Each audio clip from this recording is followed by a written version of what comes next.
नमस्कार दर्शकों, लोकतांत्रिक आवाज़ पे जिया हिंदुस्तानी का आप सभी को बहुत बहुत नमस्कार। जैसे कि आप सभी को पता है कि लोकतांत्रिक आवाज़ के राष्ट्रीय संयोजक के साथ हमारी मुलाकात होते ही उनके साथ कई चर्चा विचारणा होती रहती है।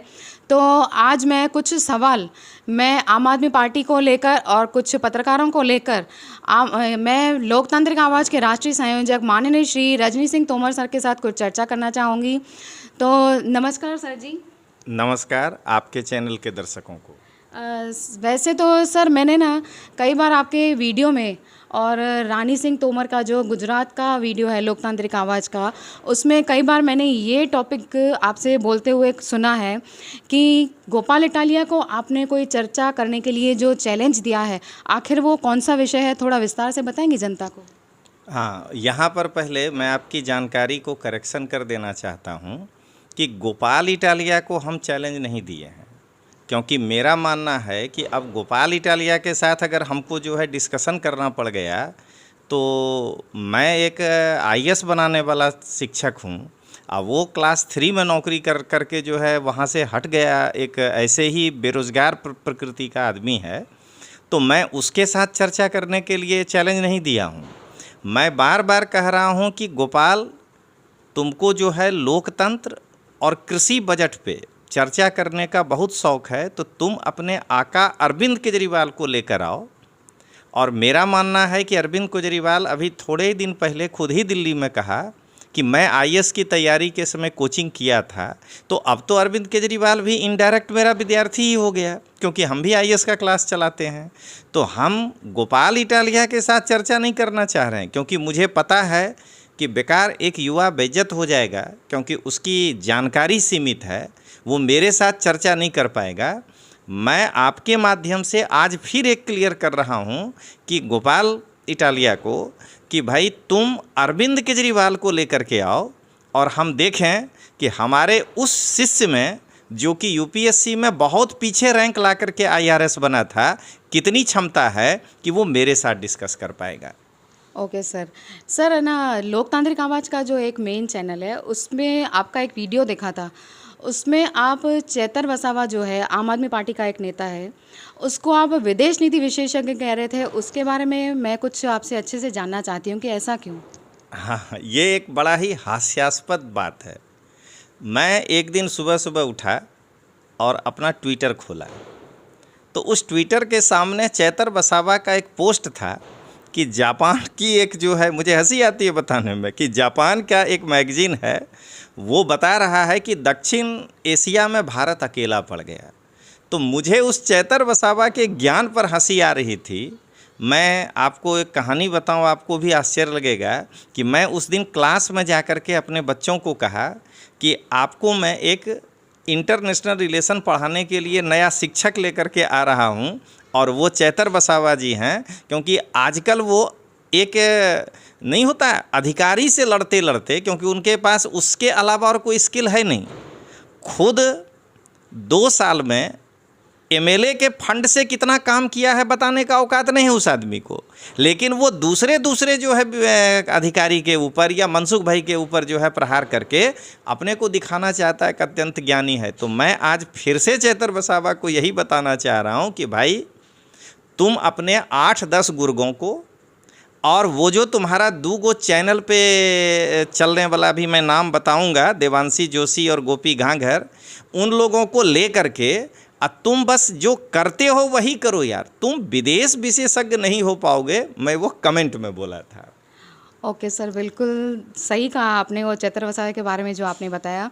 लेकिन सर मैंने जैसे कि आज सुबह ही सोशल मीडिया पे कुछ चैनल्स ओपन की, लोकतांत्रिक आवाज़ की देख रही थी, तो मीडिया पे आया एक जमावट चैनल नाम का है, जो उस पर एक देवांशी जोशी के एक सब्सक्राइबर ने नीचे लिखा था कि ये बिल्कुल निष्पक्ष पत्रकार हैं, बिल्कुल तटस्थ पत्रकार हैं। इसके बारे में आपका क्या विचार है सर? सबसे पहले तो मैं आज पहली बार, देवांशी जो है वो हमसे उम्र की बहुत छोटी है और एक महिला है, तो मैं महिला के नाते देवांशी का सम्मान करता हूं, लेकिन उसको पत्रकार कह के पत्रकारिता के क्षेत्र का मजाक नहीं उड़ाइए। वो एक यूट्यूबर है।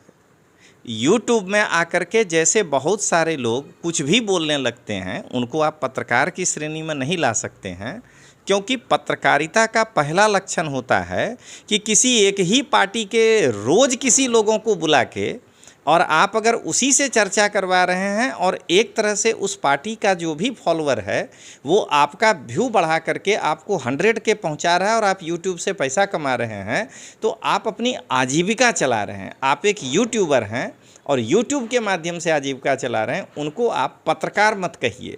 निडर और निष्पक्ष तो बाद की बात है, पहले वो पत्रकार ही नहीं है। ओके सर, ये कुछ आपसे नया जानने को मिला कि यूट्यूब के माध्यम से वो एक पैसा कमा रहे हैं, या जनता को भी आपने जिस तरह से बताया कि पत्रकार नहीं है, वो एक यूट्यूबर हैं। Thank you so much sir. Sir, एक ख़ास सवाल, जैसे कि सभी को पता है, पूरी जनता को मालूम है, आज भारत देश की जनता को भी, गुजरात की जनता को भी, जो आम आदमी पार्टी का जो वजूद है गुजरात में कैसा है वो तो सभी जानते हैं। लेकिन कुछ नेता ऐसे हैं जो आज भी सपना देख रहे हैं। जनता, दर्शकों, आज मैं आपको बता दूं कि कुछ आम आदमी पार्टी के नेता ऐसे हैं जो सपना देख रहे हैं गुजरात में भविष्य में आम आदमी पार्टी में की सत्ता यहाँ पे खड़ी करने की, सरकार खड़ी करने की।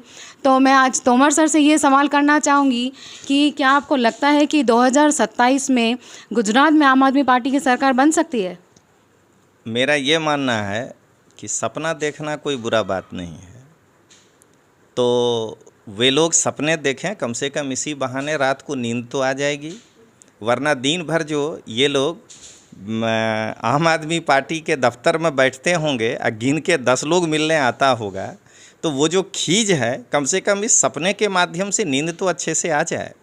मैं यही बताना चाह रहा हूँ कि आम आदमी पार्टी का गुजरात में तब तक विकास नहीं हो सकता है जब तक इस आम आदमी पार्टी में गोपाल इटालिया और ईशुदान गढ़वी जैसा नेता शीर्ष पर होगा। क्यों? क्योंकि इन दोनों के पास दिशा नहीं है। केवल और केवल किसी का विरोध करने से जनता आपको वोट नहीं दे देगा, और ये दोनों दिशाहीन व्यक्ति हैं, क्योंकि इनके पास गुजरात और इससे आगे कैसे जाएगा इसका कोई विजन नहीं है। सर, इस दिशाहीन व्यक्तियों के बारे में इस व्यक्ति के बारे में आपसे पूछना चाहती हूँ जिसके साथ आप काम भी कर चुके हैं। ये बात सही है कि आप किसी पार्टी में पद ग्रहण नहीं करते, लेकिन आम आदमी पार्टी के एक नेता ईशुदान गढ़वी के साथ आप काम कर चुके हैं एज अ गुरु। उन्हें आप कई बार सलाह दे चुके हैं और शिक्षा भी दे चुके हैं, लेकिन उसका जो इस वक्त का राजकारण है उसके बारे में आपकी क्या राय है? मैं सबसे पहले आपके माध्यम से ये बताना चाहता हूँ कि मैं किसी के भी साथ काम करता हूँ तो वह व्यक्तिगत होता है। मैं पार्टी में सदस्य नहीं बनता हूँ। जब मुझे लगा था कि ईशुदान गढ़वी को गाइडेंस की आवश्यकता है तो मैं सामने से चल कर गया था, लेकिन मैं आम आदमी पार्टी का सदस्य नहीं बना था। आप तो उस दौर को भी देखे हैं। मैं अपना बड़ा भाई मानता हूँ मनोज भैया को, कि मनोज भैया जब चुनाव लड़ रहे थे लोकसभा का, तो हम बुराड़ी में किस तरह से मनोज भैया को जिताने के लिए कंधे से कंधा मिला करके काम किए। लेकिन आज भी हम भारतीय जनता पार्टी के सदस्य नहीं हैं। तो मेंबरशिप बनने के से होता क्या है कि लोग विचारधारा से बंध जाता है, अपनी बात खुलकर नहीं कर पाता है। जैसे आज हम ईशुदान के बारे में आपको बताना चाहते हैं कि दरअसल ईशुदान के पास वो स्किल ही नहीं है, वो कौशल ही नहीं है कि वो गुजरात का मुख्यमंत्री बन सके। क्यों? क्योंकि सबसे पहले संगठन में लोगों को जोड़ना आना चाहिए।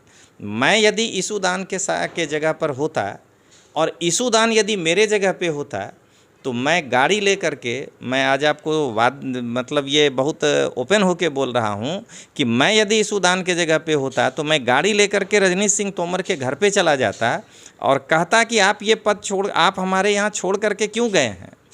और ये किसी एक व्यक्ति की बात नहीं है, जितने लोग थे आम आदमी पार्टी में और छोड़ दिए, अगर इस व्यक्ति में संगठनात्मक क्षमता होता तो उनको जो है अपने साथ जोड़ करके वापस लेकर के आ जाता। लेकिन इस व्यक्ति में कोई क्षमता ही नहीं है, बस इसको पद लेकर के बैठे रहना है और गुजरात समाचार में बोल के अपना खर्ची निकालते रहना है। Thank you sir.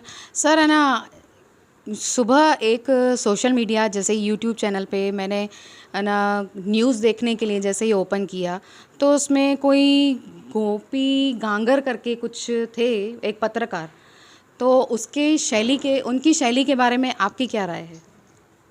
फिर मैं एक बार आपको करेक्ट करना चाहूँगा कि चाहे देवांशी जोशी हो, चाहे गोपी गांगर हो, ये किसी सूरत में पत्रकार नहीं है।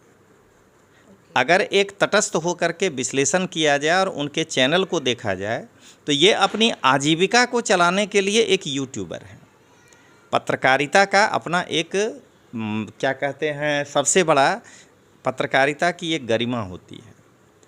अगर ये लोग पत्रकार होते सच्चे, तो किसी भी दल के किसी भी नेता के साथ बैठकर बात करते। आम आदमी पार्टी से ऐसा नहीं है कि कोई गलती नहीं हुई है। अगर ये पत्रकार होते तो अरविंद केजरीवाल के तानाशाही पर सवाल उठाते कि भाई जिस समय गोपाल इटालिया को ये बिठाए थे अपने साथ, उसमें ये ज़रूर पूछते कि आपका नेता 12 साल से राष्ट्रीय संयोजक की कुर्सी पर बैठा हुआ है, आप किस लोकशाही की बात करते हैं।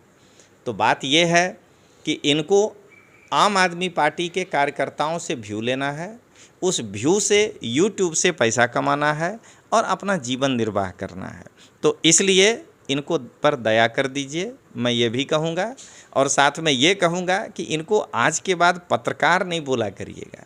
दो चीज़ दे रहा हूँ, या तो इनको यूट्यूबर बोलिए या बोलिए कि इनका टाई अप है आम आदमी पार्टी प्राइवेट लिमिटेड कंपनी के साथ, जिसका ये प्रचार करते हैं और उसके बदले में इनको कुछ पैसा मिल जाता है।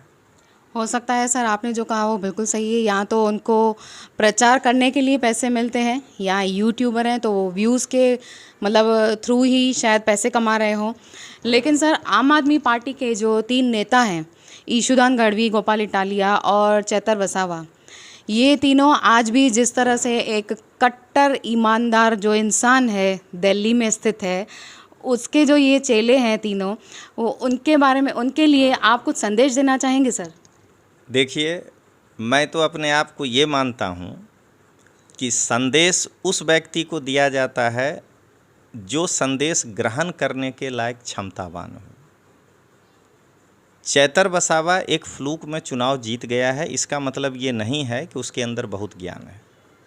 गोपाल और ईशुदान का वो स्तर ही नहीं है कि वो मेरे संदेश को ग्रहण करके अपना लेवल बढ़ा सके। हाँ, हम उनके आका अरविंद केजरीवाल को आज संदेश ज़रूर देना चाहते हैं कि अरविंद जी, कृपा करके 12 साल से आप राष्ट्रीय संयोजक के पद पर बैठे हैं। या तो अगर आप दिल से अच्छे इंसान हैं तो अपने मंच पर खड़े होकर कह दीजिए कि ये मेरी प्राइवेट लिमिटेड कंपनी है, फर्स्ट डायरेक्टर मैं हूँ, सेकंड डायरेक्टर मेरी पत्नी सुनीता केजरीवाल है। अब जिसको मेरे इस पार्टी में जुड़ना है वो जुड़े, और मैं तो ऐसे ही चलाऊंगा। तो मैं अरविंद केजरीवाल को कुछ संदेश दे सकता हूं। इन तीनों की हैसियत है ही नहीं कि मेरे संदेश को ये लोग समझ सकें। ओके सर, अंत में एक ख़ास सवाल आपसे सर, जिनको आपने पत्रकार बोलने के लिए मना किया है, लेकिन जो यूट्यूबर्स हैं, आज से मैं तो उनको यूट्यूबर्स ही कहने वाली हूँ, देवांशी जोशी और गोपी गांगर के लिए आपको संदेश देना चाहेंगे सर? ज़रूर देना चाहेंगे, क्योंकि वो दोनों अभी युवा हैं और उनका कैरियर बहुत लंबा है। तो मैं यही कहूँगा कि वो दोनों हमारी छोटी बेटी के समान है, क्योंकि मेरी उम्र 52 साल है और वो लोग 35-36 साल के हैं, या छोटी बहन कह लीजिए। कि वो दोनों बच्चियों को हम यही सलाह दे रहे हैं कि आपका जीवन और आपका कैरियर अभी बहुत लंबा है, तो अपने किसी भी कदम को एक तरफ मत झुकने दीजिए।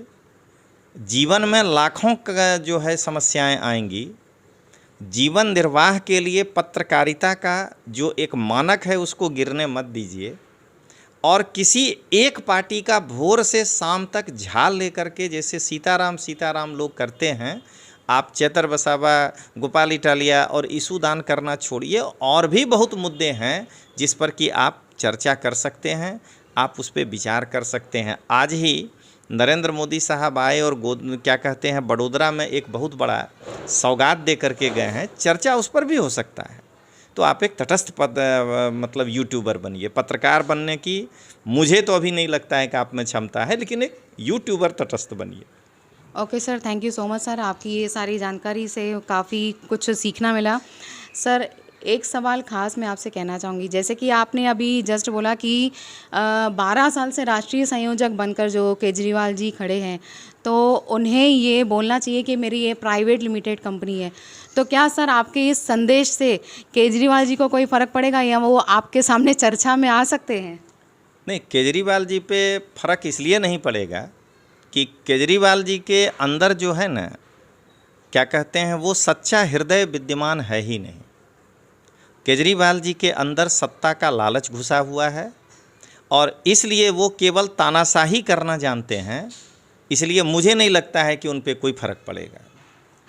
तो दोस्तों यहाँ पर जिया हिंदुस्तानी आपसे इजाज़त चाहेगी, जैसे कि आपने तोमर सर के सामने उनकी ज़बानी जैसे सुना कि ये पत्रकारिता एक अलग चीज़ है, यूट्यूबर होना एक अलग चीज़ है, और ईशुदान चैतर वसावा और गोपाल इटालिया को जो संदेश ये देना चाहते थे, लेकिन ये जो संदेश केजरीवाल तक पहुंचना चाहिए, लेकिन वो ही इस बात को समझते हैं या सामने आकर इस पार्टी को अपना प्राइवेट लिमिटेड पार्टी कहना चाहते हैं या नहीं, कह सकते हैं या नहीं, इस संदेश को वो स्वीकार करते हैं या नहीं। आप अगले वीडियो में हम मिलते हैं, तब तक के लिए जय हिंद, जय हिंदुस्तान।